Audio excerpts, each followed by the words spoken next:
everybody and welcome to week 3, day 4 of Sing for Hull. My name's Drever-Smith. I'm a drum kit and percussion teacher for Hull Music Service, and today I'm here to present this week's instrument of the week, which is the drum kit. The song this week is a brilliant song called Something Inside So Strong by Labi Schiffer, and it features the drum kit and other percussion instruments, which we'll talk about quite heavily. It's a really good song for that. So in today's video we'll be learning about what percussion is, which is a word that some of you might not know.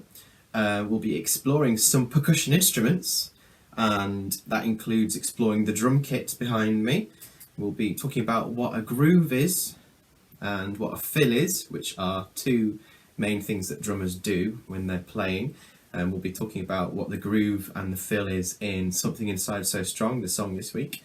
So in the previous 2 weeks of Instrument of the Week, we had Mr. Proctor playing the guitar and Mr. Lynch playing the violin. And you'll notice that they both had one thing in common, as Mr. Lynch was saying, that they both have strings on them. So they are a member of the stringed instrument family. So there's different families of instruments out there that you can tell the difference between them all. They've all got something in common. So the guitar and the violin and things like the cello and the piano, they're all stringed instruments. They use strings to make a note. Whereas my family, the percussion family, just means that we hit it, we strike it to make the sound. We hit it with anything, like with our hands or with sticks or with loads of other things as well. So we'll talk about that later on.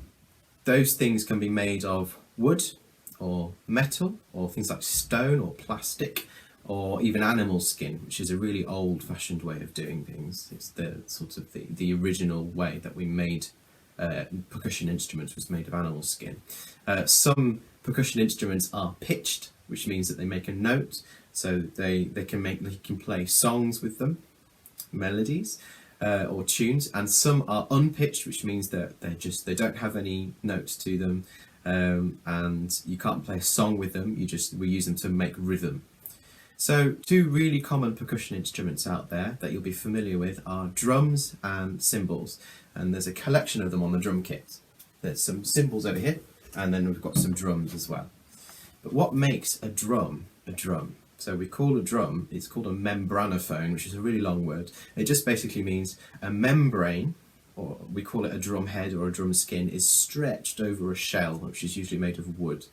Drum heads and skins originally are called that because originally they were made from animal skin, so either goat or calf, but now they tend to be kind of made of plastic nowadays in a lot of drum kit stuff. So I'll just show you two now. This one is made of skin.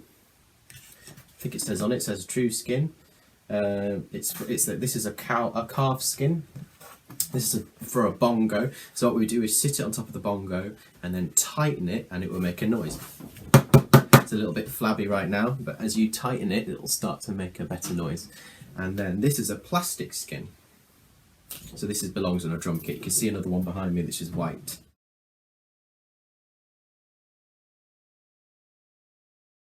Time for some geography now. So I'm going to show you a load of drums that are from different countries in the world. And they've all got something in common, which is that they have the skin stretched over a shell. But there's loads of varieties of drums out there. So we'll start off with, this is a djembe, and it's from West Africa, and it's a goblet shape, and it sounds like this. And you'd hold it between your legs, and there'd be one person playing a djembe. Yep. We're going to go from West Africa now over to Cuba, which is in Central America, so it's south of the USA. And this is a conga drum, which is from Cuba.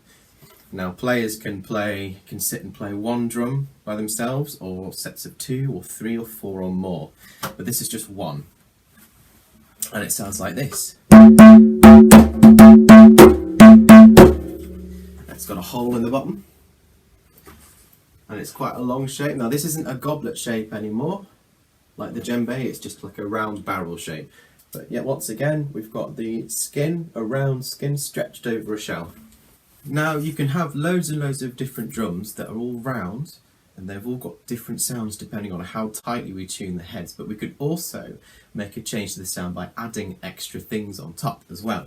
So Down here I have a tambourine. So again, it's the round shell with the head on it, the drum skin, but it's also got what we call zills or jingles around the outside. So they make a little extra sparkle sound. So a tambourine, these are from Egypt originally.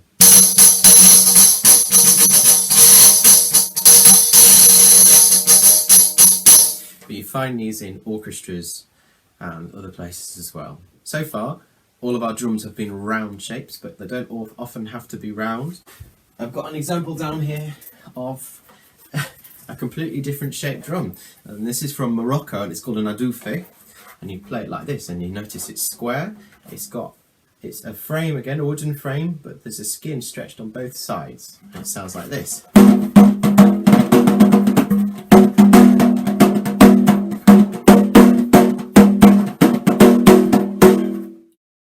So you'll notice that the bigger drums, like this djembe, which has got a really wide head at the top, is lower in pitch, so it sounds quite boomy. So it's bigger and it sounds lower. Whereas this tiny little adoufe is a little smaller, sounds higher in pitch. So this brings me to the fun fact of the day, which is the biggest drum in the world is 5.5 meters across and weighs 7 tons. It's from Korea and it's called a chongo. So you can imagine maybe how loud and how low pitched a chongo drum sounds.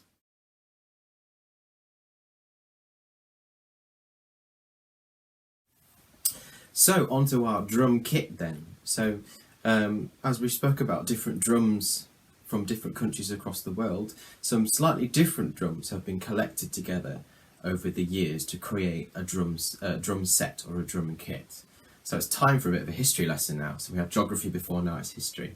So compared to the violin or the guitar, the drum kit's not that old as it exists now. So as it looks right now, it's not very old. So originally, hundreds of years ago, in military, marching or orchestral music, percussionists would kind of play one drum each. So you'd have maybe 2 or 3 or 4 percussionists playing just one drum by themselves. So one person would play the bass drum, say, in a marching band, one person would play the snare drum, and one person would hit the cymbals and play the cymbals.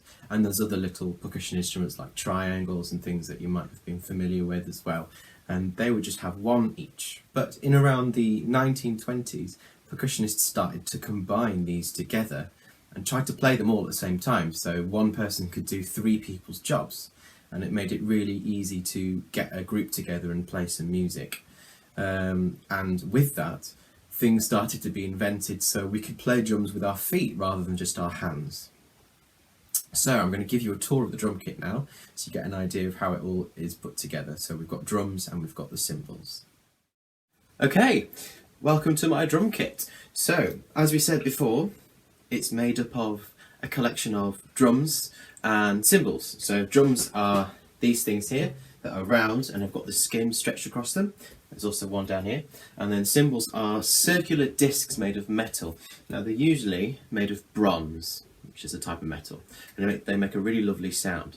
But we'll start off first with the biggest drum on the kit. So this is called the bass drum, and originally, as I said, in orchestras and marching bands, they would be played by one person, and they'd usually wear them or have them on a stand, and there'd be huge things that you play with a mallet, which is a big fluffy stick.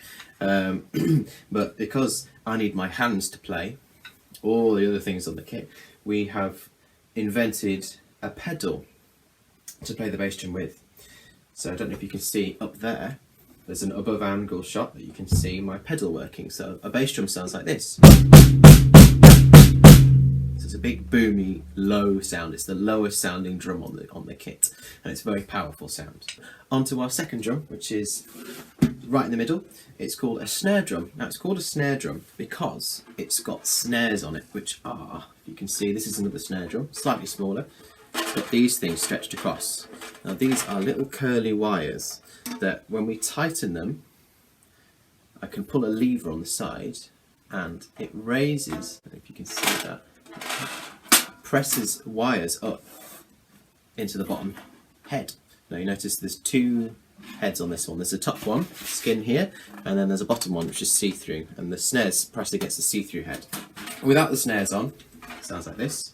And with the snares on, it sounds like this. So it's got a slightly different sound. So this is the snare drum on my kit. It sounds like this. With the snares off, and with the snares on,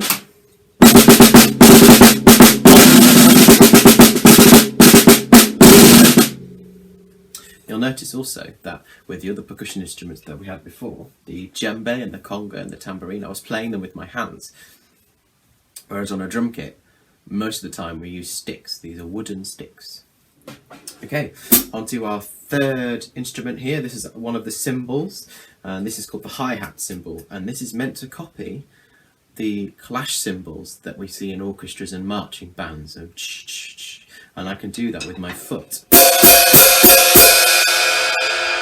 that's the hi-hat cymbal. Other cymbals on the kit, we have this crash cymbal here. We've got this crash cymbal over here. We have a ride cymbal.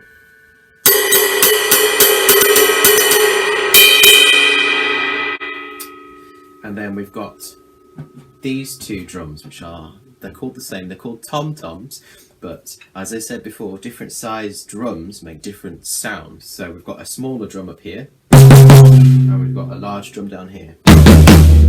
So it gives me a little bit to play with. Now, different drummers have different size kits, and you can add extra drums on and extra cymbals. But all of these cymbals sound slightly differently because I want to make slightly different sounds on my drums. But you can get loads more different shapes and size cymbals than that. You can even get some with holes in, like this one, which sounds like this. And you can get them really, really big, like this ride cymbal, or really, really tiny, like this splash cymbal. This splash cymbal here. So not only can we play the drums with our sticks, wooden sticks, we can also play them with a few other things. So on the end of my sticks here, I have fluffy beater heads, which we call them mallets, and it means we can do softer sounds on the kit when we play them. So I can play things like this.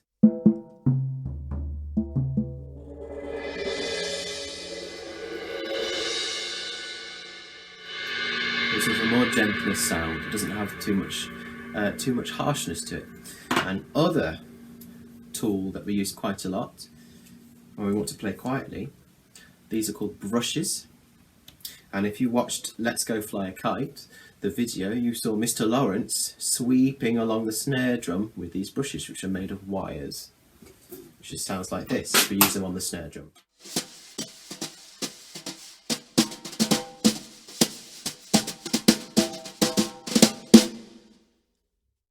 It's not as loud, and they sound really swishy. I love brushes, they're awesome. On to what a drummer does. So the drummer's job is to do two main things.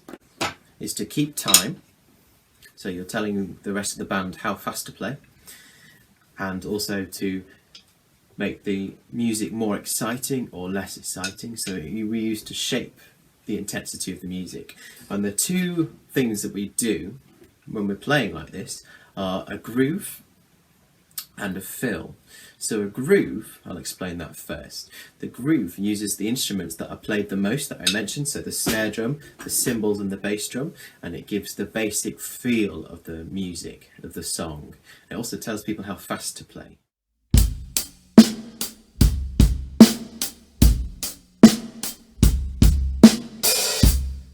So what I just played there was an example of rock music or pop music groove, and it repeats itself. So the other thing that drummers do are fills. So when they're not doing a repeating groove, we can get to show off a little bit and have a bit of fun. So this is where I get to use the rest of my kit. So I can do a fill.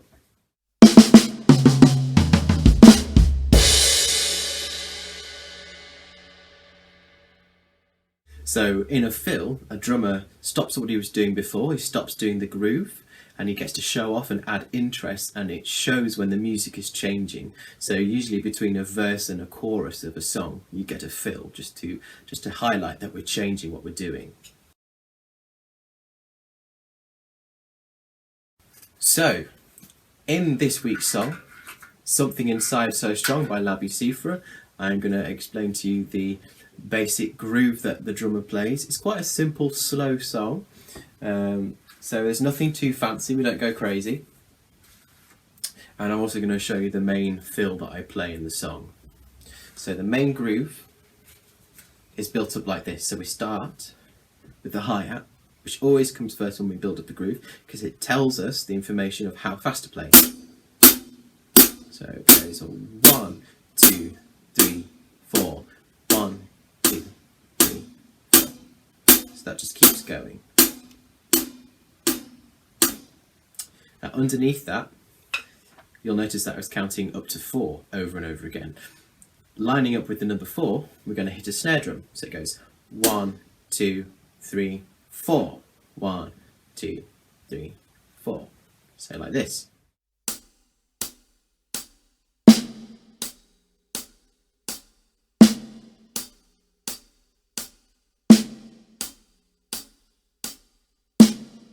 Well, drummers have got to count quite a lot to be able to know when to fit things in. The last thing to build up is what our foot does, our right foot, which is our bass drum. Now it goes like this, so it comes on beat 1, it lines up with the first tick, but we play 2 notes quickly, and we call the rhythm there coffee. So we're going to do coffee, snare, coffee with the bass drum. So you get this.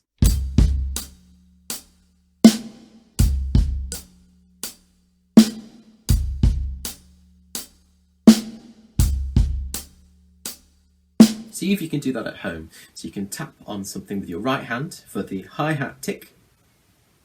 You can play the snare drum on something else, and you can stamp your foot on the floor for the bass drum. Do a bit of air drumming.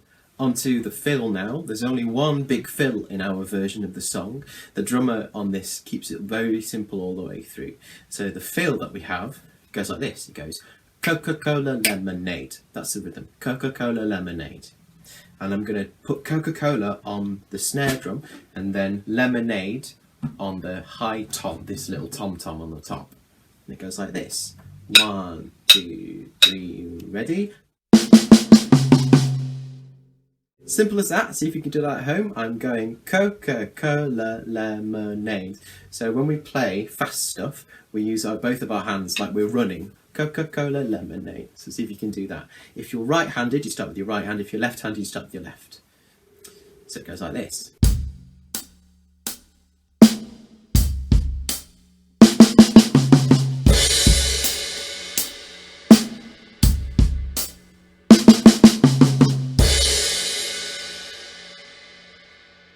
Just for good measure, I added the crash cymbals right at the end there to give it a big boom. So you can check out all of the percussion instruments and the drum kit that I showed you in today's video tomorrow at 1:30 PM on our Whole Music Service YouTube channel, where we're going to perform all of Something Inside So Strong all together.